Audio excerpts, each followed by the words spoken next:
আজকে গোটা দুনিয়ার ভিতরে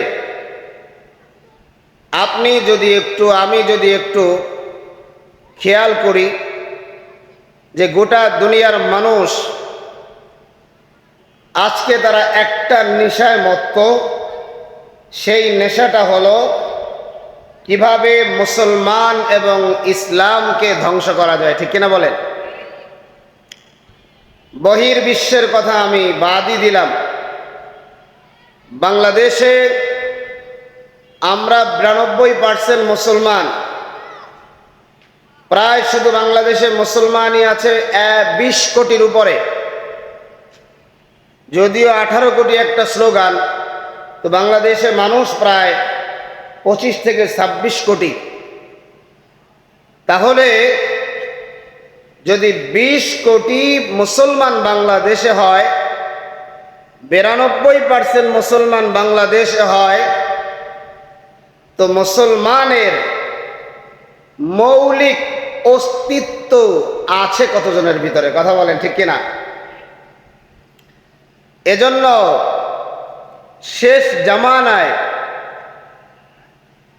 সূরাত সিরাত ইসলামের কিন্তু কাজ যা করে সব ইহুদি খ্রিস্টান আর বেঈমানের। কথা বলেন, ঠিক কিনা? তা না হলে এত বড় একজন বুজুর্গ ওলামা একরাম এখানে আসতেছেন, অথচ মানুষ আজ কোরআনের মাহফিলে আসতে চায় না। কেন? কোরআনের প্রতি ভালোবাসা নাই, কোরআনের প্রতি মহব্বত নাই। তারপরেও যারা আল্লাহকে নিজের জীবনের চাইতে বেশি ভালোবাসে তাদেরকে কেউ কোনো অবস্থাতেই ফিরিয়ে রাখতে পারবে? আপনাদের আওয়াজে মনে হয় পারবে। তো আওয়াজ দিয়ে বলেন, পারবে? আমরা সবাই কার গোলাম? একটু জোরে স্লোগান দিতে হবে, কার গোলাম?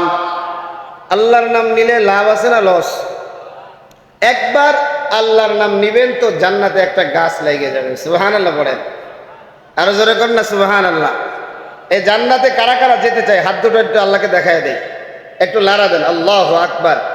আল্লাহ তুমি দেখো তোমার গোলামেরা জান্নাতে যাওয়ার জন্য হাত উঠাইছে, সব হাতগুলাকে কবুল করে জান্নাতের মালিক বানায় দাও। সুবহানাল্লাহ, একটু জোরে বলেন আমিন। আমাদের মূল টার্গেট তো আমরা কোথায় যাব? জান্নাতে। তো এজন্য আজকে যারা আলোচনা শুনতে এসেছেন, আজকের আলোচনা থেকে আপনার মাকসাদ ঠিক করতে হবে, উদ্দেশ্য ঠিক করতে হবে। আমি আপনি কেন দুনিয়াতে আসলাম, কি কারণে আমি দুনিয়াতে এসেছি, আমার মাকসাদটা কি, আমার উদ্দেশ্যটা কি, আমার গন্তব্যটা কোথায়? কারণ আপনি যদি আগে গন্তব্য ঠিক না করেন তাহলে আপনার রাস্তার ভুল হওয়ার সম্ভাবনা আছে না নাই? খালি নাই, 100% আছে।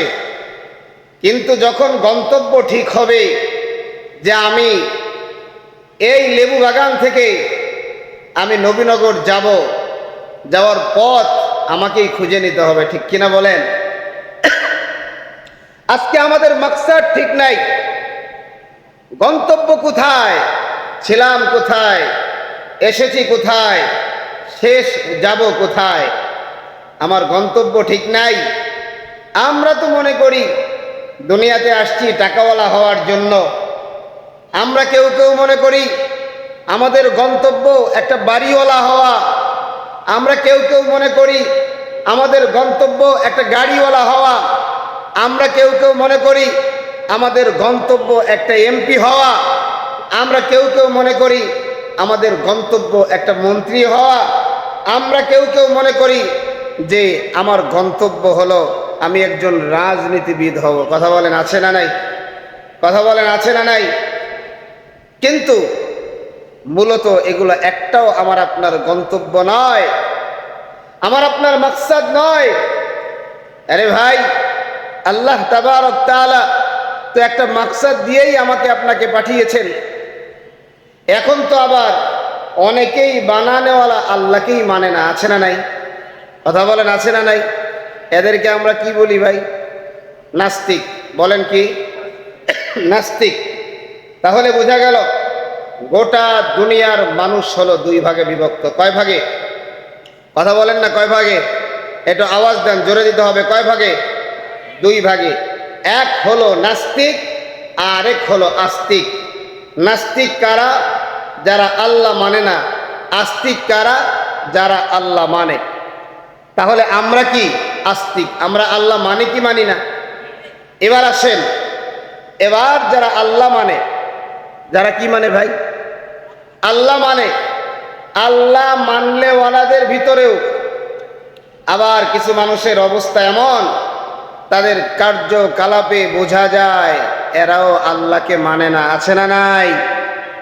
কারণ আমি যদি আল্লাহ মানি, আল্লাহকে যদি মানার মতো মানি, তাহলে আমার ভিতরে আমার মালিকের ফরজ বিধানগুলো থাকার দরকার। আছে না নাই? কথা বলেন, আছে না নাই? অবশ্যই দরকার। আবার দেখবেন এ মানুষগুলোর ভিতরে কিছু মানুষ আছে যারা ক্ষমতার জন্য, সামান্য একটু হালুয়া রুটির জন্য ইসলাম এবং মুসলমানদের তাহজিব তামাদ্দুনকে বিক্রি করে। আছে না নাই? তাহলে আজকে আমরা এই ময়দান থেকে আমাদের মাকসাদ কি, আমাদের উদ্দেশ্য কি, আমাদের গন্তব্য কোথায়, এই বিষয়টা ইনশাআল্লাহ সবাই মুখস্থ করে নিয়ে যাব। কারা কারা হাত দুটো আল্লাহকে দেখায় দেয়? আচ্ছা আচ্ছা, বললে দিব ইনশাআল্লাহ। ইনশাআল্লাহ নিয়ে যাব তো। আল্লাহ পাক হাতগুলাকে কবুল করেন, পড়ি আমিন। ভাইরা আমার, মাকসাদটা কোথায়? গন্তব্যটা কই? উদ্দেশ্য কোথায়? ছিলাম কোথায়, আছি কোথায়, যাব কোথায়? এটা আমাকে আপনাকে নতুন করে বাহির করা লাগবে না। বানানেওয়ালা আল্লাহ, তিনি নির্ধারণ করে দিয়েছেন আমার আপনার গন্তব্য কোথায়। আমি আপনি এখানে কি করার জন্য আল্লাহ পাক পাঠিয়েছে আল্লাহ আমার জানায় দেয়। ওয়ামা খালাকতুল জিন্না ওয়াল ইনসা ইল্লা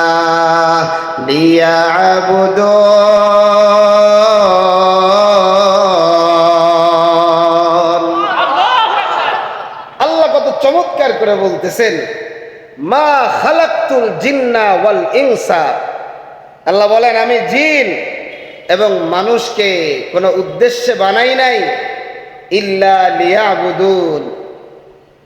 তবে একটা মাত্র উদ্দেশ্য হলো মানুষ এবং জিন আমি মাওলার গোলামি করবে। গোলামি হবে কার? যিনি সৃষ্টি করেছেন। সৃষ্টি কাজ কি, স্রষ্টা সৃষ্টির কাজ কি, সেটাও ব্যাখ্যা করে দিয়েছেন। গোলামি হবে কার? একটু জোরে বলেন। শাহাদাত আঙ্গুলটা এমন করে উঁচা করেন সবাই, লম্বা করে, লম্বা করে, লম্বা করে জোরে বলেন, গোলামি হবে কার? জীবন গেলেও গোলামি হবে কার? জীবন থাকলেও গোলামি হবে কার? এবার হাতগুলা নামান।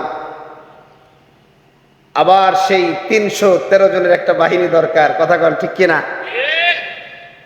313 জনের একটা বাহিনী দরকার, যেই বাহিনী স্ত্রীর কথা চিন্তা করবে না, সন্তানের কথা চিন্তা করবে না, বাড়ির কথা চিন্তা করবে না, গাড়ির কথা চিন্তা করবে না।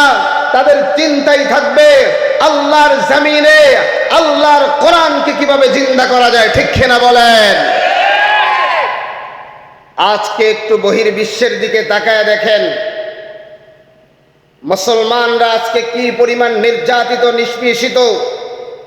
আমাদের পার্শ্ববর্তী দেশ ভারতের দিকে তাকায় দেখেন, ভারতের পশ্চিম বাংলার দিকে তাকায় দেখেন। যেই পশ্চিম বাংলায় গত কয়েকদিন আগে নির্বাচন হয়েছে, নির্বাচনে ভারতের বর্তমান মোদিজির বিজেপি পশ্চিম বাংলায়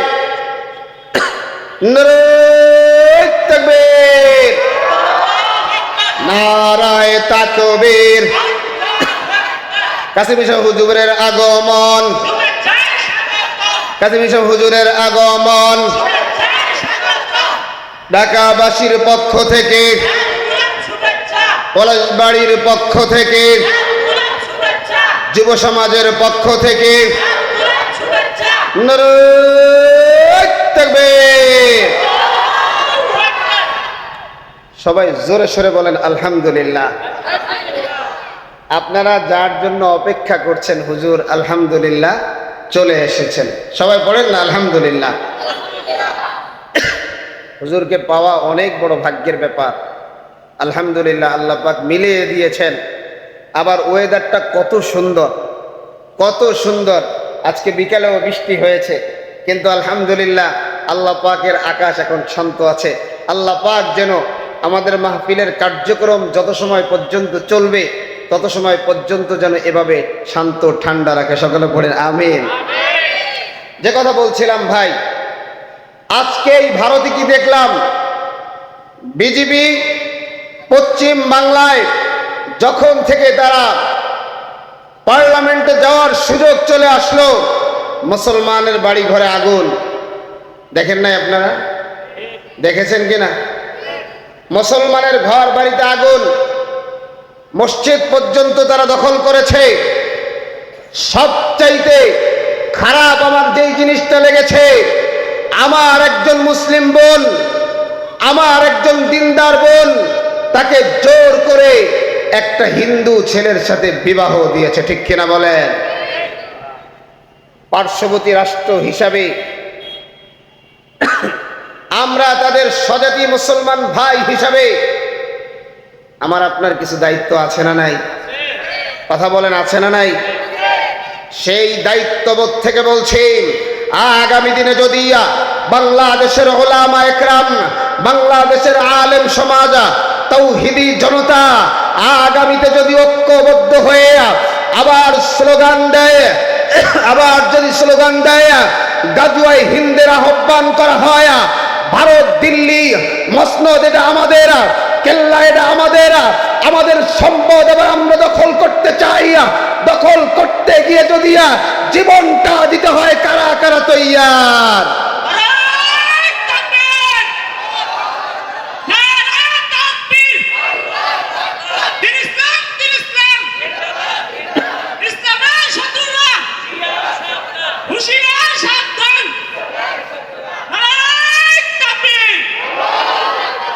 ছুটে আয় ইসলামেরই নির্ভীক সৈনিকেরা, খতম কর কাদিয়ানীদের চালা চামুন্ডা জোলা। ঠিক না বলেন? ছুটে আয় ইসলামেরই নির্ভীক সৈনিকেরা, খতম করবে দ্বীনের ওই প্রেতাত্মারা। ছুটে আয় ইসলামেরই নির্ভীক সৈনিকেরা, খতম কর কাদিয়ানীদের চালা চামুন্ডা জোলা। অলিদের এই ভূমিতে কাদিয়ানীদের ঠাঁই হবে না। ঠিক না?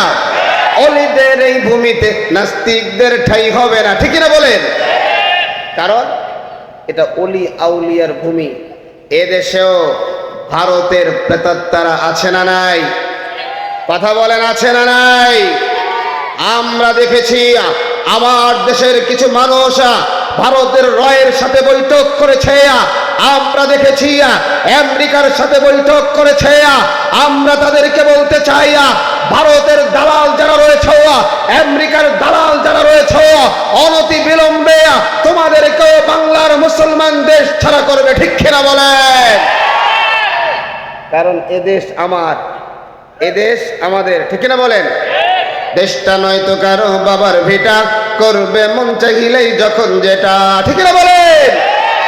এই দেশের ইঞ্চি ইঞ্চি মাটির সাথে আমার মা, আমার বাবা, আমার দাদা, আমার নানা, তাদের রক্ত লেগে আছে। সুতরাং সেই রক্তের এক এক ফোঁটার হিসাব নেওয়া হবে। ঠিক কিনা বলেন? আমার বড় দুঃখ লেগেছে। আমি আমার কষ্ট থেকে কথাগুলো বলছি। আপনারা কতটুকু জানেন? এদেশে শুয়ারের গোস্ত আমদানি হচ্ছে। নাউজুবিল্লাহ পড়বেন না? কারা আমদানি করছে? যারা ক্ষমতায় বসে হালুয়া রুটির ভাগিদার ছিল। এদেশে নির্বাচনের আগে রয়ের সাথে বৈঠক করা হয়, আমেরিকারেও খুশি করা হয়। আচ্ছা বলেন তো, যারা ভারতের রয়ের সাথে বৈঠক করে, আমেরিকারে খুশি করে, তাদের মধ্যে ইসলাম আছে না গেছে? কথা বলেন। ভারত তো একবারে পরিপূর্ণ চায় বাংলাদেশে একবারে ইসলামী হুকুমত কায়েম হোক, চায়। আমেরিকা, আরো জোরে কন্যা বাজান, আমেরিকা। তাহলে বোঝা গেল যারা এদের সাথে তলে তলে বৈঠক করে তাদের মধ্যে ঝামেলা, আরো জোরে কন ঝামেলা। বর্তমান যে সংসদটা সাজানো হয়েছে সেখানে শাহবাগী নর্তকী আছে না নাই? কথা বলেন, আছে না নাই?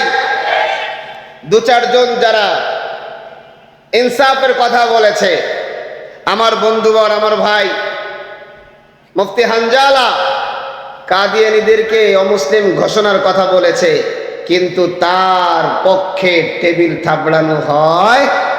কথা কন না কেন? মুসলমানরাই থাপড়ায় নাই।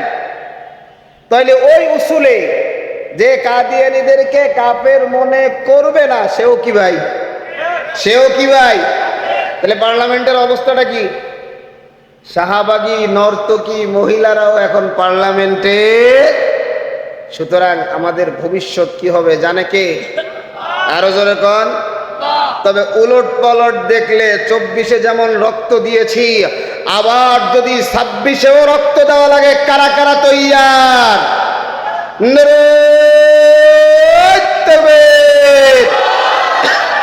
নারায়ে তাকবীর। কোরআন হাদিস যেখানে, আলেম ওলামা যেখানে, দুনিয়ার মুসলিম এক হও, লড়াই করো। হাত নামান, লড়াই করতে হবে। আর যদি বলা হয় হুজুর ও লড়াইয়ের জন্য আপনি ডাক দিয়েছেন, আপনিই থাকেন আর আমরা মোটামুটি একবারে নাকে তেল দিয়ে ঘুমাই, তাইলে কি আর কোনোদিন বিজয় আসবে? আরো জোরে কন। বাজান যে কথা বলছিলাম, তাহলে একটা জিনিস বুঝতে পারলাম, আল্লাহ পাক আমাকে আপনাকে বানিয়ে পাঠিয়েছে একমাত্র কি করার জন্য? সবাই বলেন, গোলামি করার জন্য। কি? গোলামি করার জন্য। এই জায়গাটা মনে রাখবেন। আজকের পুরা আলোচনাটা ইনশাআল্লাহ এই গোলামির উপরেই হবে। কারণ আমার মাকসাদ ঠিক নাই, আমার গন্তব্য ঠিক নাই, যার কারণেই তো আমি সুদ খাই, যার কারণেই তো আমি হারাম খাই, যার কারণেই তো আমি মিথ্যা কথা বলি, যার কারণেই তো আমি জুলুম করি। কারণ আমার তো গন্তব্য নিয়ে ধান্দা চিন্তা নাই। আমি তো মনে করি আসছি দুনিয়ায়, খাও দাও ফুর্তি করো, দুনিয়াটা কথা বল না কেন, দুনিয়াটা কি ভাই মস্ত বড়। কিন্তু বাজান মুসলমানের এই চিন্তা হতে পারবে না। মুসলমান গোলামি করবে কেমন করে? সাহাবায়ে কেরাম থেকে মুসলমান গোলামি শিক্ষা নিবে। কারণ নবীজির অনেক সাহাবী এমন আছে যেই সাহাবীরা সারাদিন রোজা রাখছে, সারাদিন রোজা, এবং আবার একটা দিনই শুধু রোজা না, বছর বইরা রোজা রাখছে। আবার রাত্র যখন হয় সারা রাত দাঁড়ায়া দাঁড়ায়া আল্লাহ পাকের দরবারে নামাজ আদায় করছে। সুবহানাল্লাহ। তাইলে সারা রাত যারা নামাজ পড়লো, বলেন তো এদের ফরজ ঠিক আছে না নাই? অবশ্যই আছে। সর্বপ্রথম ফরজ ঠিক করতে হবে, এরপরে ওয়াজিব ঠিক করতে হবে, এরপরে সুন্নাতে মুআক্কাদা ঠিক করতে হবে, এরপরে সুন্নাতে জায়েদা, এরপরে গিয়া নফল। সাহাবায়ে কেরাম, একজন সাহাবী নাম হলো আব্দুল্লাহ ইবনে আমর ইবনুল আস রাদিয়াল্লাহু তাআলা আনহু। আব্দুল্লাহ ইবনে আমর ইবনুল আস রাদিয়াল্লাহু তাআলা আনহু সারা রাত দাঁড়ায়া দাঁড়ায়া নামাজ পড়ে, সারা দিন রোজা রাখে, রাত এবং দিন 24 ঘন্টা গোলামি করে। কার? একটু জোরে বলেন না কার? তাইলে এবার আব্দুল্লাহ ইবনে আমর ইবনুল আস রাদিয়াল্লাহু তাআলা আনহুকে তার বাবা আমর ইবনুল আস রাদিয়াল্লাহু তাআলা আনহু বিবাহ করাইছেন। বিবাহ করানোর পরে পুত্রবধূকে জিজ্ঞেস করছে, মা আমার ছেলে আব্দুল্লাহ কেমন? তো পুত্রবধূ বলে, বাবা আপনার ছেলে অনেক ভালো, বড় বুজুর্গ আল্লাহওয়ালা। একটা অভিযোগও আছে, হযরত আমর ইবনুল আস রাদিয়াল্লাহু তাআলা আনহু বুঝতে পারলেন যে সারা দিন যদি নামাজ পড়ে, সারা রাত যদি নামাজ পড়ে আর দিন যদি রোজা রাখে তো স্ত্রীকে সময় দেয় না। তো তিনি সাথে সাথে নবীজির কাছে চলে গেলেন। নবীজির কাছে গিয়ে বলে, ইয়া রাসূলুল্লাহ, আমার সন্তান আব্দুল্লাহর তো আমলের এই অবস্থা, সারা রাত নামাজ পড়ে সারা দিন রোজা রাখে। নবীজি বললেন যে আমর ইবনুল আস, আপনি চলে যান, আমি আপনার ছেলে আব্দুল্লাহর সাথে কথা বলবো। একথা বলার পরে আমর ইবনুল আস চলে গেলেন। নবীজি আব্দুল্লাহর কাছে চলে যায়। আব্দুল্লাহর কাছে গিয়ে বলতেছে, আব্দুল্লাহ আপনি কেমন আছেন? বলে, ভালো আছি। কয়, ইবাদত বন্দেগী কেমন চলতেছে? আলহামদুলিল্লাহ ভালো। আলহামদুলিল্লাহ বলেন না। আর আমাদেরও আলহামদুলিল্লাহ। আশেপাশে মানুষ আছে, যদি বলি ভাই ইবাদত বন্দেগী কেমন চলতেছে, কয় হুজুর খুব ভালো। ভাই ফজরের নামাজে কি গেছিলেন? না হুজুর ঘুমেতে উঠতে পারিনি। গতকালকে 5 ওয়াক্ত নামাজ পড়ছিলেন? না হুজুর একটু ঢাকা গেছিলাম, আর পড়ার সময় হয় নাই। কথা কন ঠিক কিনা? আছে না নাই? কিন্তু হযরত আব্দুল্লাহ কিন্তু তাই না, তা নয়। তিনি বলতেছেন, ইয়া রাসূলুল্লাহ, আলহামদুলিল্লাহ খুব ভালো চলতেছে। তো বলতেছে, আব্দুল্লাহ ভালো চলতেছে, তোমার রাতের আমলের একটা বিবরণ দাও। ডাক দিয়া বলে, ইয়া রাসূলুল্লাহ, আমি তো আলহামদুলিল্লাহ সারা রাত দাঁড়িয়ে দাঁড়িয়ে আল্লাহর গোলামি করি। সুবহানাল্লাহ বলবেন না? সবাই একটু জোরে পড়েন না সুবহানাল্লাহ। নবীজি বলতেছেন, আব্দুল্লাহ সারা রাত না পড়লে হয় না, 2 রাকাত পড়ো। আব্দুল্লাহ ডাক দিয়া বলে, ইয়া রাসূলুল্লাহ 2 রাকাতে আমার অন্তর প্রশান্তি লাভ করে না। আল্লাহু আকবার পড়বেন, একটু জোরে কর না আল্লাহু আকবার। আজকের মজমায় সুবহানাল্লাহ আলহামদুলিল্লাহ আল্লাহু আকবার বইলে একবারে ফাটায় ফেলাবেন, পারা যাবে না ইনশাআল্লাহ। তো নবীজি বললেন, ঠিক আছে তাহলে 4 রাকাত পড়ো। আব্দুল্লাহ বলতেছে, ইয়া রাসূলুল্লাহ 4 রাকাতেও আমার অন্তর শান্তি হবে না। সুবহানাল্লাহ বলেন না। নবীজি বলেন, তো 8 রাকাত পড়ো। আব্দুল্লাহ বলে, ইয়া রাসূলুল্লাহ 8 রাকাতেও আমার অন্তর প্রশান্তি লাভ করবে না। আল্লাহু আকবার। এমন সময় আব্দুল্লাহ ডাক দিয়ে বলে, ইয়া রাসূলুল্লাহ আপনি না বলেছেন জুইলাত কুররাতু আইনি ফিস সালাত, যে নামাজের ভিতরে আমার চক্ষু শীতল হয়। নবী গো, আমারও তো মন চায় আমারও যেন চক্ষুটা শীতল হয়। আল্লাহু আকবার, আল্লাহু আকবার। আল্লাহর নবী বলেন, আব্দুল্লাহ ঠিক আছে, তুমি রাতটাকে 3 ভাগে ভাগ করবা। 1 ভাগ তুমি দাঁড়িয়ে দাঁড়িয়ে আল্লাহর গোলামি করবা। তো নবীজি বলেছেন, ব্যাস রাত্রের ফয়সালা তো হয়ে গেল। এবার আব্দুল্লাহকে জিজ্ঞেস করছে, আব্দুল্লাহ তোমার দিনের আমল কি? এমন সময় ডাক দিয়ে বলে, ইয়া রাসূলুল্লাহ আমি তো সারা বছর রোজা রাখি। সুবহানাল্লাহ কন না, আরো জোরে কন না সুবহানাল্লাহ। আর আমগো উপরে খালি রমজান মাসে আয় সর্বনাশ, এই মোটা মোটা শরীরওয়ালা দেহওয়ালা এই খাটাস গুলোও রমজান মাসে খায়, আছে না নাই? আল্লাহ রাসূল কয়, আব্দুল্লাহ সারা বছর রোজা রাখা রাখবে না, সপ্তাহে 2টা রোজা রাখবা। কয়টা রোজা? এক হলো সোমবার, আমিও 2টা রোজা রাখি, সোমবারে রোজা রাখি। আর একটা হলো বৃহস্পতিবারে রোজা রাখি। সোমবারে রোজা রাখার কারণ হলো এই সোমবারে আমি নবীর জন্ম। আর বৃহস্পতিবারে রোজা রাখার কারণ হলো আল্লাহ তাবারক তাআলার দরবারে প্রতি সপ্তাহের আমলগুলা এই বৃহস্পতিবারে পেশ করা হয়। সুবহানাল্লাহ। তো আমি চাই যে রোজা অবস্থায় আমার আমলগুলা আমার আল্লাহর দরবারে পেশ করা হোক। সুবহানাল্লাহ পড়েন। আব্দুল্লাহ বলে, ইয়া রাসূলুল্লাহ এই 2টা রোজা হবে না, আমার শরীরে অনেক শক্তি। আল্লাহর নবী বলেন, তাহলে তুমি আইয়ামে বীজের রোজাগুলো রাখো, অর্থাৎ মাসে যে আরো 3টা রোজা, 13, 14, 15 তারিখের রোজা। আব্দুল্লাহ বলতেছে, ইয়া রাসূলুল্লাহ আমার শরীরে অনেক শক্তি, আপনি আমাকে আরো রাখার সুযোগ করে দেন। আল্লাহ রাসূল বলতেছে, আব্দুল্লাহ তাহলে তুমি সাওমে দাউদই রাখো। দাউদ আলাইহিস সালাম যেমন করে রোজা রাখতেন, একদিন রোজা রাখতেন আরেকদিন ইফতারি করতেন, তুমি তেমন করে রোজা রাখো। আমার নবী যখন একের পর এক আব্দুল্লাহরে রোজা কম রাখার জন্য বলে, আহারে এখন আব্দুল্লাহর জবান বন্ধ হয়ে গেছে। আব্দুল্লাহ ইবনে আমর ইবনুল আস রাদিয়াল্লাহু তাআলা আনহু এখন আর কোনো কথা বলে না, চোখের কোনা দিয়া টপ টপ করে পানি বেবে, গাল বেবে, দাড়িগুলা ভিজে ভিজে জমিনে পড়া আরম্ভ হয়ে গেছে। আমার নবী তাকাইয়া দেখে রে, আমার একজন সাহাবী আমার আল্লাহর গোলামি করার জন্য কি পরিমাণ ইচ্ছা। আরে নবীজি আব্দুল্লাহর চোখের পানি দেখা ডাক দিয়া কয়, আব্দুল্লাহ রে,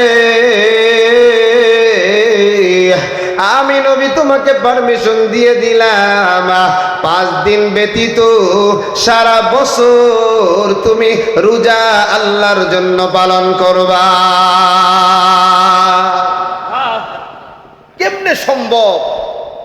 গন্তব্য যদি আগে ঠিক করতে পারেন তাহলে সম্ভব।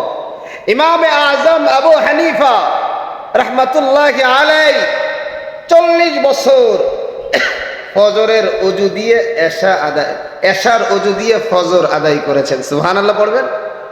কয় বছর ভাই? আপনাদের কাছে আমাদের কাছে এগুলো গল্প মনে হয়? সারাটা রাত আল্লাহর গোলামি করেছেন, মুজতাহিদ ছিলেন, মাসআলা ইসতিনবাত করেছেন, সারা রাত কোন দিক দিয়ে চলে গেছে। এখনো মুজতাহিদ দিয়ে একজন পাওয়া যায়, দেখবেন হাতের ভিতরে বাংলা বুখারী শরীফ নিয়ে বুখারী স্টাডি করি, আছে না? না কথা বলেন, আছে না নাই? এটা মুজতাহিদ না, তুমি একটা ভণ্ড বাটপার, ঠিক কিনা বলে? কারণ হাদিস তুমি পড়ো, হাদিসকে তুমি ভালোবাসো না, তাহলে বাংলা বইয়ের মতো মনে করে। কোরআন পড়ে মোহাব্বত, মদিনাওয়ালা যেই মেজাজ নিয়ে কোরআন পড়তেন সেই মেজাজ নাই। ইমামে আজম আবু হানিফা রাহমাতুল্লাহি আলাইহি 55 বার হজ করেছে। সুবহানাল্লাহ পড়বেন না? কতবার হজ করেছে ভাই? 55 বার। ইমামে জুফর রাহমাতুল্লাহি আলাইহি 70 বছরে একটা কবিরা গুনাহ করে নাই। আল্লাহু আকবার পড়ে। কত বছরে ভাই? 70 বছরে একটা কবিরা গুনাহ করে নাই। আর আজকে আমার আপনার আমলের অবস্থা তো বড় ভয়ঙ্কর। এজন্য যুবক ভাই, নিজেকে তৈরি করো, নিজে আমি তুমি সবাই কার গোলাম? একটু জোরে বলেন না কার? আরে আরেকজন তাবিঈ, প্রখ্যাত তাবিঈ হযরত সাঈদ ইবনে মুসাইয়িব রাহমাতুল্লাহি আলাইহি, হযরত বেলাল হাবশী রাদিয়াল্লাহু তাআলা আনহুর জামাতা ছিলেন। সাঈদ ইবনে মুসাইয়িব রাহমাতুল্লাহি আলাইহি 40 বছর নামাজের আজানের আগে গিয়া মসজিদে বসে থাকতেন। আল্লাহু আকবার। কত বছর? 40 বছর। আরে ধরেন, মনে করেন এশার আজান হবে 8টায়, আল্লাহর পাগল 8টা বাজার আরো 20 মিনিট 15 মিনিট আগে মসজিদে হাজির হয়ে গেছে। সাথীরা ডাক দিয়া কয়, সাঈদ, আপনার বিষয়টা তো আমি বুঝতে পারলাম না। আজানের আগে আগে আপনি মসজিদে গিয়ে বসে থাকেন। হে সাঈদ, আজানের আগে তো মসজিদে যাওয়ার দরকার নাই, আপনি আগে আগে যান, কারণটা কি? আরে হযরত সাঈদ রাদিয়াল্লাহু তাআলা আনহু ডাইকা ডাইকা বলে, ভাই, আমি আগে আগে আল্লাহর ঘর মসজিদে যাওয়ার কারণ কি জানো? মসজিদে মিনারা থেকে আজানের আওয়াজ আসার পরে যদি মসজিদে যাই, আমার আমলটা যদি এমন হয়ে যায়, কাল কিয়ামতের ময়দানে কঠিন বিপদের সময় আল্লাহ যদি আমারে ডাইকা ডাইকা বলে, সাঈদ রে, 30 বছর 40 বছর 50 বছর হায়াত তোমারে আমি দিয়েছিলাম।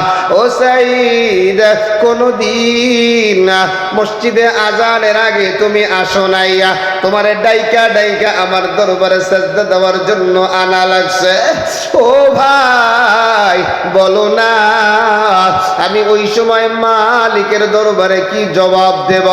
আমি আমার আল্লাহর দরবারে কি জবাব দেব? জোরে কন্যা আল্লাহু আকবার। মেজাজটা কি চিন্তা করেছেন যে আমি আল্লাহর দরবারে দাঁড়াবো? আল্লাহ যদি বলে যে গোটা জীবনটাই মসজিদের আজান শুনে মসজিদে আসছো, এজন্য আমি আজকে 40টা বছর মসজিদের মিনারা থেকে আজানের আওয়াজ আসার আগে মসজিদে ঢুকে যাই। সুবহানাল্লাহ। আল্লাহ নবীও জানায় দিয়েছেন, যাদের দিলটা মসজিদের সাথে সম্পৃক্ত এই মানুষগুলা কিয়ামতের ময়দানে আরশের নিচে জায়গা পাবে। জোরে কন্না সুবহানাল্লাহ। আর একটু জোরে বলেন না সুবহানাল্লাহ। এই জন্য ভাই গোলামের নমুনাটা একটু খেয়াল করো। আমিও গোলাম, সাহাবা একরামও গোলাম ছিলেন। আমিও নামাজ পড়ি, সাহাবা একরামেরও নামাজ ছিল। আমিও পর্দা করি, সাহাবা একরামের পর্দা ছিল। মানে আমার আপনার গোলামিটা একটা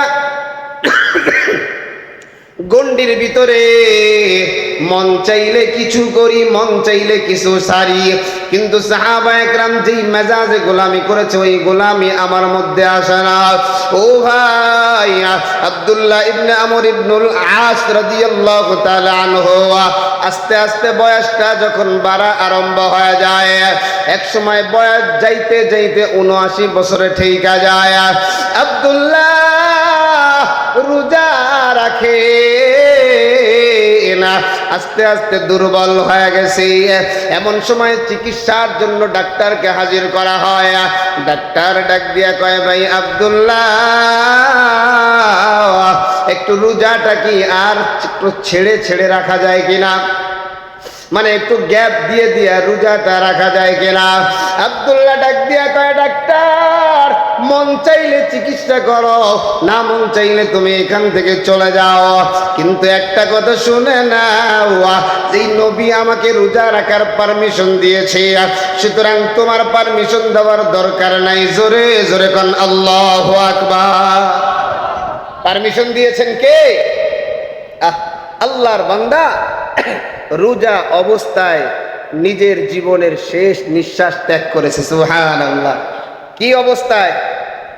কারণ আল্লাহ পাকের যতগুলা হুকুম আছে, রোজাটা একটু আলাদা না? কি বলেন, আলাদা কিনা? আমার ভাইরা, এজন্য চিন্তা একটা দোকান, ফিকির একটা দোকান। ওয়া আম্মা মান খাফা মাকাম রাব্বিহি ওয়া নাহান নাফসা আনিল হাওয়া ফাইন্নাল জান্নাতা হিয়াল মাওয়া। আল্লাহু আকবার। আল্লাহ আমার জানায় দেয়, যারা আমি আল্লাহর সামনে দণ্ডায়মান হওয়াকে ভয় করে, ভয় আছে না নাই? আমি আল্লাহর সামনে দণ্ডায়মান হওয়াকে যারা ভয় করে, তাদের মধ্যে দুনিয়া প্রেমিক তারা হতে পারে না, ক্ষমতার কোনো প্রেম তাদের মধ্যে থাকতে পারে না, বাড়ির প্রেম তাদের মধ্যে থাকতে পারে না, নারীর প্রেম তাদের মধ্যে থাকতে পারে না। প্রেম তো একটাই হবে, অন্তরের মধ্যে তো একজনের জন্য জায়গা থাকবে, তিনি কে? একটু জোরে বলেন নাকি? একটু আওয়াজ দিয়া ভিতর থেকে বলেন নাকি? এ যুবক ভাই, ও কলিজার টুকরা বুড়া বাবা, এই লেবু বাগানের পর্দার আড়ালে আমার মা, এই জন্য মালিকের প্রেমিক হয়ে যাও। মালিকের প্রেমিক যারা হয়, তারা কোনো ধরনের মালিকের হুকুমের খেলাফ চলতে পারে না। জোরে জোরে কোন ঠিক কিনা? জন্য মালিকের প্রেম। আর একমাত্র গোলাম তো মালিকের প্রেমেই মত্ত থাকবে। গোলাম যিনি হবে, তিনি তো অন্য কারো প্রেমে মত্ত থাকা যাবে না। দেখবেন আমাদের দুনিয়ার জমিনে যারা রাজনীতি করে, আছে না নাই ভাই? আছে না নাই? দেখবেন সারাদিন নেতার পিছনে পিছনে ঘোরে, ঠিক কিনা? সারাদিন কার পিছনে? নেতার। যে আমি যদি নেতার ডানে থাকি, আমি যদি বামে থাকি, আমি যদি তার সামনে থাকি, তাহলে কি হবে? যে নেতা আমাকে বিভিন্নভাবে প্রোটোকল দিবে, ঠিক কিনা বলেন? তাইলে আমি আপনি যদি নিজেকে পরিপূর্ণভাবে আল্লাহর গোলামি দাবি করি, কার গোলামি? আল্লাহর গোলামি দাবি করি, তাহলে সব সময় জিকির ফিকির থাকবে কার? কথা বলেন কার? আরো জোরে কোন? এজন্য ভাই খুব খেয়াল করে যে সাহাবা একরামের উদ্ধৃতি দিয়ে দিয়া আমি কিন্তু আপনাদের সামনে কথাগুলো পেশ করছি। এভাবে যদি আমরা চলতে পারি ইনশাআল্লাহ আমরাও দামি হয়ে যাব, ঠিক কিনা বলেন? আল্লাহ যে জান্নাত বানাইছে কাদের জন্য? কথা বলেন কাদের জন্য? কি জান্নাতে যাওয়ার চিন্তা ভাবনা নাই? আছে, আছে। তাহলে জবান দিয়ে যদি আওয়াজ না বাহির হয় তাহলে তো জান্নাতে সহজে যাওয়া যাবে না। জান্নাত বানাইছেন কাদের জন্য? আরো জোরে কোন? আর দুনিয়ার নাজ নিয়ামত বানাইছে কাদের জন্য? এজন্য হাদিসে আসছে আদ-দুনিয়া সিজনুল মুমিন ওয়া জান্নাতুল কাফির। এই দুনিয়াটা মুমিনের জন্য কি ভাই? কারাগার। কি কারাগার? তো খুব আরামের জায়গা, হ্যাঁ না কষ্টের জায়গা? হ্যাঁ, কষ্টের জায়গা। আর বেঈমানের জন্য এটা হলো বালাখানা। তাহলে আমাদের আসল বাড়ি কোথায়? কথা বলেন না কেন? এজন্য বাজান মাকসাদ ঠিক করেন। মাকসাদ যদি ঠিক হয়ে যায়, উদ্দেশ্য যদি ঠিক হয়ে যায়, গন্তব্য যদি ঠিক হয়ে যায়, তাহলে আপনার ভিতরে আর কোনো সময় শয়তান গালেব হবে না। শয়তান আপনাকে ধোঁকা দিয়া বোকা বানাইতে পারবে না। এ যুবক, এই জন্য মূলটা নিয়ে চিন্তা করো রে বাবা, আসলটা নিয়ে চিন্তা করো রে বাজান। আমার আল্লাহ কি উদ্দেশ্যে আমারে বানাইলেন, আর আল্লাহ বানায়া আমারে কি উদ্দেশ্যে পাঠাইলেন? ছিলাম কোথায়, আসি কোথায়, আমার গন্তব্য কোথায়? গন্তব্য যদি ঠিক করতে পারো তাহলে তোমার উপরে শয়তান বিজয় হতে পারবে না। আরে নবীর সাহাবী আমিরুল মুমিনিন খলিফাতুল মুসলিমিন হযরতে ওমর ফারুক রাদিয়াল্লাহু তাআলা আনহু, আল্লাহর নবীর সাহাবী যেদিন দুনিয়া থেকে বিদায় হয়ে যায়, নবীর সাহাবীর ইন্তেকালের পরে নবীর সাহাবীকে গোসল করানোর জন্য গোসলখানায় ঢুকা যায়। যেই সাথীরা গোসল করায় ওই সাথীরা যখন শরীর থেকে কাপড়টা খুলে ফেলে, জামাটা খোলার পরে পিঠে যখন পানি দিয়া হালকা করে একটা ডলা দেয়, তাকায়া দেখে রে আমিরুল মুমিনিন খলিফাতুল মুসলিমিন হযরতে ওমরের পিঠের ভিতরে লম্বা লম্বা কালো কালো দাগ দেখা যায়। আল্লাহু আকবার। আরে সাথীরা এই অবস্থা দেখে চোখের পানিটা ছাইরা দেয়, ছাইরা দিয়ে একটা চিৎকার মেরে বলে, কে আছো রে? আমিরুল মুমিনিন খলিফাতুল মুসলিমিনের শরীরের ভিতরে মনে হয় চাবুকের আঘাত। কে আমিরুল মুমিনিনের শরীরের মধ্যে পিঠের ভিতরে চাবুকের আঘাত দিতে পারে? এমন সাহসটা কার? আরে কেউ কোনো কথা বলতে পারে না, কেউ জানে না কিভাবে হলো। সাথীরা এবারে ডাক দিয়া কয়, আব্দুল্লাহ, ও আব্দুল্লাহ, আপনার বাবার পিঠের ভিতরে কালো কালো লম্বা লম্বা দাগ দেখা যায়। আব্দুল্লাহ রে, আপনি কি জানেন এই দাগগুলো কিসের দাগ? আহারে আব্দুল্লাহ ডাক দিয়া বলে, ও বাবার সাথীরা, এই দাগটা কিসের দাগ এটা আমার জানা নাই, আমার আম্মা ভালো বলতে পারবে দাগটা কি। এবার আব্দুল্লাহ গিয়ে বলে, মা, আমার বাবার পিঠের ভিতরে লম্বা লম্বা দাগ দেখা যায়। মা, এই দাগগুলা কি কারণে হইল একটু জানতে চাই। আহারে আব্দুল্লাহর মা ডাক দিয়া বলে, বাবা, তোমার বাবা এমন একজন মানুষ ছিলেন, সব সময় তোমার বাবার বালিশের পাশে লম্বা একটা চাবুক থাকতো, আর তিনি যখন বাহির হইতেন হাতে একটা ডায়েরি নিয়ে বাহির হইতেন। সারাদিন কি আমল করেছে, যদি খেলাফে আউলা কোনো আমল হয়ে যায় ওই ডায়েরির ভিতরে লিখে রাখতেন।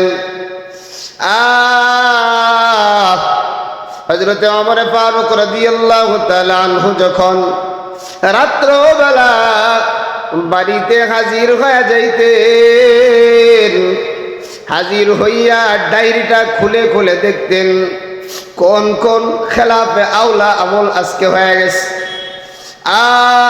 ওই যেই চাবুকটা দিয়া নিজের শরীরে নিজে জোরে জোরে আঘাত করে আর বলে, ওমর এই চাবুকের বাড়ির কি আর ব্যথা, ইয়ার চাইতে জাহান্নামের আগুনের শাস্তি কিন্তু বড় কঠিন। এইভাবে তোমার বাবা প্রতিটা দিন ঘুমে যাওয়ার আগে নিজের শরীরে নিজে পিটাইতেন, নিজের অপরাধের শাস্তিগুলা নিজে দিয়ে নিতেন। এ আমার যুবক ভাই ও কলিজার টুকরা বুড়া বাবা, আরে মরণের চিন্তা কি তোমার নাই? আল্লাহ তো বলেছেন ওয়াবুদ রাব্বাকা হাত্তা ইয়াতিয়াকাল ইয়াকিন। এগুলা তোমার কিন্তু মরা লাগবে, জন্য মরণ আসার আগ পর্যন্ত আমার গোলামি করো। এ ভাই, আজকে আমি আপনি যারা নামাজটা ছাইরা দেই, আজকে আল্লাহর হুকুম আমরা যারা ছাইরা দেই, আমারে একটু বুঝান, আমারে একটু বলে, ওই কিয়ামতের ময়দানে যেই জায়গায় নবীরা থাকবে, যেই জায়গায় ওলিরা থাকবে, যেই জায়গায় হাজিরা থাকবে, আলেমরা থাকবে, আমি ইমাম সাহেব, আমার মুসল্লিরাও থাকবে, আপনি মুক্তাদি, আপনার ডান পাশের বাম পাশের মুক্তাদিরাও থাকবে। ওই হাসরের ময়দানে তো সবাই পাগলের মতো হয়ে থাকবে। ওই সময় যদি আবার আল্লাহ বলে ওয়ামতাজুল ইয়াউমা আইয়ুহাল মুজরিমুন, আল্লাহ বলে ও ইমানদার আর বেঈমানের মধ্যে আলাদা হয়ে যাও। এই যুবক ভাই একটু চিন্তা করে দেখেন, আজকে যদি আমি নামাজটা ঠিক মতো আদায় না করিয়া, আজকে যদি মালিকের হুকুমটা ঠিক মতো না আদায় করিয়া ওই জায়গায় যদি আবার আলাদা কইরা দেয়, আবার যদি দূরে ঠেলা দেয়, আর কিয়ামতের ময়দানের আমার অবস্থাটা কি হবে? আমার অবস্থাটা তো বড় ভয়ঙ্কর হবে। আমি তো আবার আল্লাহর দরবারে আসামি হইয়া দাঁড়ায় গেলাম। আর যদি আসামি হইয়া যায় ওই কিয়ামতের ময়দানে, আমল নামাটা কিন্তু ডান হাতে আসবে না, আমল নামাটা কিন্তু বাম হাতে আসবে। ও যুবক, চিন্তা করিয়া দেখো, আমল নামাটা যদি বাম হাতে আসে, আমি তুমি কিন্তু ধরা খেয়ে যাব। কারণ আমার আল্লাহ বলে খুঁজো ফাগুল্লু তুম্মাল জাহিমা সাল্লু। আল্লাহ বলে না ফরমানটারে ধর, আল্লাহ বলবেন নেমো খারামটারে ধর, আর এই নেমো খারামের গলার ভিতরে বেরি লাগায় দেয়। এই যুবক ভাই, এখনো কিন্তু সময় আছে। মালিকের দিলটা একটু নরম করিয়া, নিজের দিলটা একটু নরম করিয়া ওই দিলের মধ্যে মালিকরে বসাও। ওই দিলে আর কাউকে বসানো যাবে না, বাড়িকে দিলের মধ্যে ঢুকানো যাবে না, গাড়িকে দিলের মধ্যে ঢুকানো যাবে না, মাকে দিলের মধ্যে বসানো যাবে না, সন্তানকে দিলের মধ্যে বসানো যাবে না, স্ত্রীকে দিলের ভিতরে বসানো যাবে না। এই দিলের মধ্যে একমাত্র আমার আল্লাহ। আরে কুরবানি তো চইলা আসছে রে ভাই। ইব্রাহিম নবীর ইতিহাস তো আপনারা সবাই জানেন। আরে মালিকের নবী ইব্রাহিম অন্তরের মধ্যে সন্তানের একটু ভালোবাসা মহব্বত ছিল, যার কারণে সন্তানদের কত দূরে ঠেলে দিয়েছে। এই দিলের মধ্যে একমাত্র মালিকরে ঢুকাইতে হবে, আল্লাহরে যদি ঢুকাইতে পারি, ওই কিয়ামতের ময়দানে ডান হাতে আমলনামা আসবে, হাসতে হাসতে আল্লাহর তরি জান্নাতের মেহমান হয়ে যাব। জোরে জোরে কোন সুবহানাল্লাহ। ও জান্নাতে কারা কারা যাইতে চাই বাজান, একটু হাতটা উঠাই, একটু হাতটা লড়া দেন না। আল্লাহ সব হাতগুলাকে কবুল করো, পড়ি আমিন।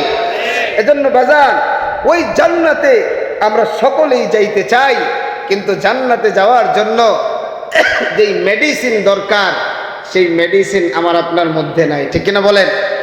সেই মেডিসিনটাই হলো মালিকের গোলামির মেডিসিন। আল্লাহ আমার জানায় দেয়, ইন্নাল্লাযীনা আমানু ওয়া আমিলুস সালিহাতি কানাত লাহুম জান্নাতুল ফিরদাউসি নুজুলা।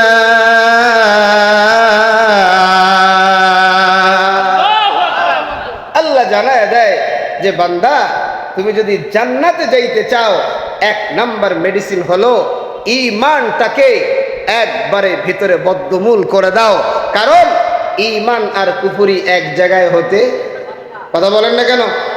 এই যে লাইটের আলো আর অন্ধকার এক হতে পারে? কারেন্ট চলে যাবে, অন্ধকার হয়ে যাবে। কারেন্ট আছে তো অন্ধকার দূরীভূত হয়ে যাবে। তাহলে বোঝা গেল ঈমান আর কুফরি কোনো সময় এক জায়গায় বাস করতে পারে না। এবার ঈমানটা হবে কার মতো? ঈমানটা হবে কার মতো? দেখেন, হযরত বেলাল রাদিয়াল্লাহু তাআলা আনহুর উদাহরণ ঈমানের ব্যাপারে অনেকেই পেশ করে যে হযরত বেলালকে কি পরিমাণ কষ্ট দেওয়া হয়েছে, কথা কন ঠিক কিনা? এরপরও ঈমান ছাড়ছে? আরো জোরে কন। জীবন ছাড়ছে, মাগার কি ছাড়ে নাই? ঈমান ছাড়ে নাই। এবার মনে করেন যদি বলা হয় এই জায়গা থেকে আমরা যারা আছি চলেন যাই, এখান থেকেই যাব বাতিলের বিরুদ্ধে জিহাদ করার জন্য, সবাই যাওয়ার জন্য রাজি আছেন? এই যে 6 জন ইনশাআল্লাহ বললেন, বাকিরা সবাই যাবেন? ইনশাআল্লাহই বলতে পারেন নাই তো যাবেন কিভাবে? সবাই যাবেন? আরো জোরে বলেন যাবেন, আওয়াজ দিয়ে বলেন যাবেন। এজন্য আমি শুরু দিয়ে বলেছিলাম 313 জন, 13 জনের একটা বাহিনী চাই। আলহামদুলিল্লাহ এই যে যুব সংঘ, এই যে যুব সংঘ আলহামদুলিল্লাহ একটা বাহিনী তৈরি হয়েছে। এদের উদ্দেশ্যটা কি? দিন প্রচার করা। উদ্দেশ্য কি ভাই? দিন প্রচার করা। হযরত বেলাল রাদিয়াল্লাহু তাআলা আনহু তিনি কালিমাওয়ালা ছিলেন, কালিমাওয়ালা ছিলেন, তার উপরে যেই কষ্ট গেছে, নির্যাতনের স্টিম রোলার চলেছে, এমন একজনের উপরে যদি বর্তমানে চলে সাইরে দেমা কান্দে বেশি, কথা কন ঠিক কিনা? কিন্তু তারপরেও এমন মানুষ আছে না নাই? আফগানিস্তান বিজয় করেছে তো আমার আপনার মতো মুসলমান, ঠিক কিনা কন? আমার আপনার মতো মুসলমান বিজয় করেছে কিনা? এখন যদি বলি বাংলাদেশ, এই বাংলাদেশে ইসলামকে বিজয় করার জন্য আমরাও এখান থেকে 313 জন চাই, পাওয়া যাবে? পাওয়া যাবে? আমি একটু দেখতে চাই, পাওয়া যাবে? আওয়াজও তো বোঝা যায় না, পাওয়া যাবে? আগামী দিনে যদি শাপলা চত্বর থেকে ওলামা একরাম আহ্বান করে আমাদের এবারের টার্গেট হলো নয়তোবা কাদিয়ানীদেরকে বাংলাদেশে অমুসলিম ঘোষণা করা হবে, তা না হলে বাংলাদেশ থেকে পিটায়া পিটায়া বঙ্গোপসাগরে ভাসিয়ে দেওয়া হবে। এই আন্দোলনে কারা কারা জীবন দেওয়ার জন্য প্রস্তুত?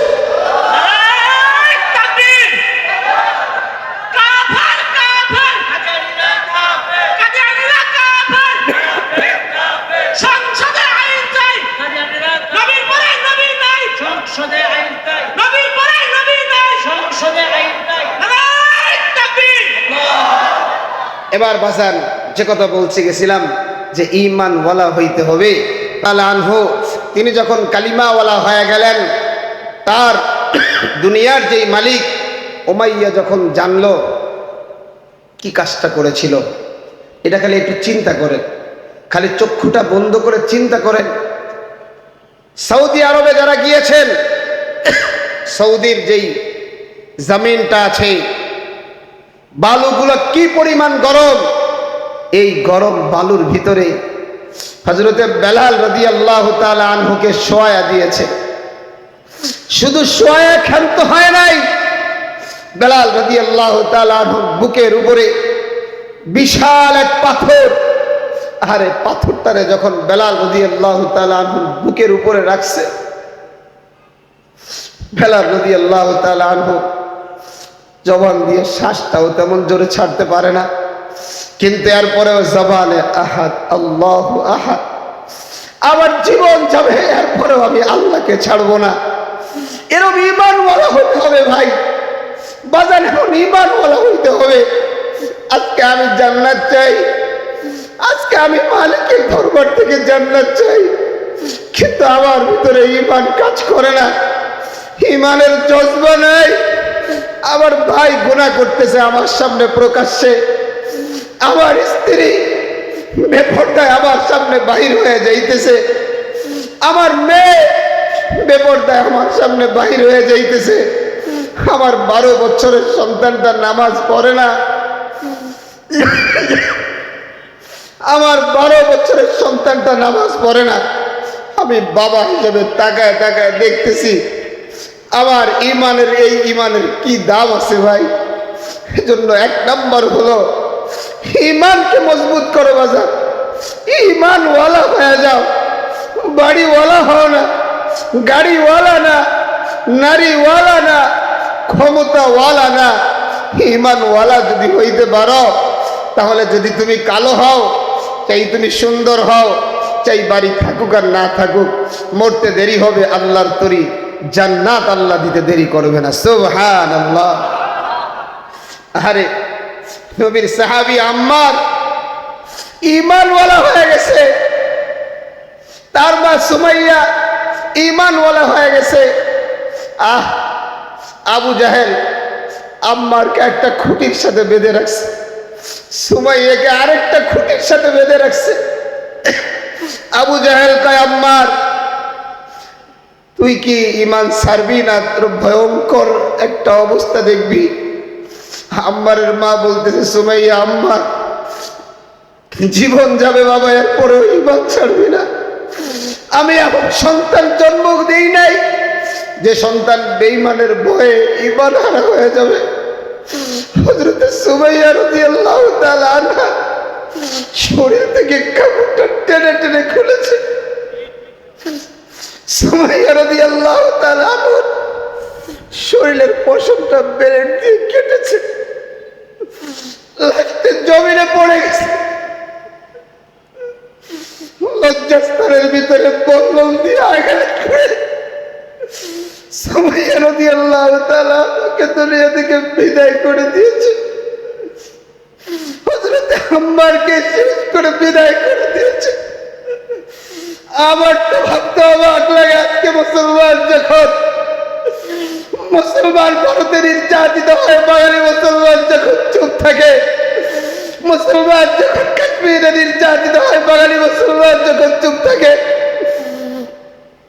মুসলমান যখন ফিলিস্তিনে নির্যাতিত হয়, বাঙালি মুসলমান চুপ থাকে, তখন আমার কেন যেন দিলের ভিতরে একটা ভয় কাজ করে, না জানি আল্লাহ ভাগের গজব কোন সময় চলে আসে। এই মুসলমান গুলা চিৎকার করে বলতেছে, আল্লাহ সেই দলটা আসবে কবে যারা আমাদেরকে বিজয় করার জন্য জীবনটাকে উৎসর্গ করবে। আজকে আমার মনে হয় ভারত থেকে, ভারতের পশ্চিম বাংলা থেকে আমার মুসলমান ভাই বোনেরা বলতেছে, আমার মনে হয় গজওয়াই খুব দ্রুতই চলে আসছে। এজন্য প্রত্যেকটা যুবককে দিল ভাঙ্গা করতে বলে দিতে চাই, কান্নাওয়ালা চোখে বলে দিতে চাই, যুবক প্রস্তুত হও, নয়তো ইসলামী হুকুমত নয় শাহাদাত। কথা বলেন ঠিক না? এ জীবন চাই না, যেই জীবন থাকার পরে মুসলমানদেরকে নিপীড়ন হতে দেখবো, নিষ্পীষণ হতে দেখবো, ঠিক কিনা বলেন? আল্লাহ পাক আমাদের সকলের ঈমানটাকে হযরতে বেলাল রাদিয়াল্লাহু তাআলা আনহুর ঈমানের মতো মজবুত করে দেন, পড়ি আমিন।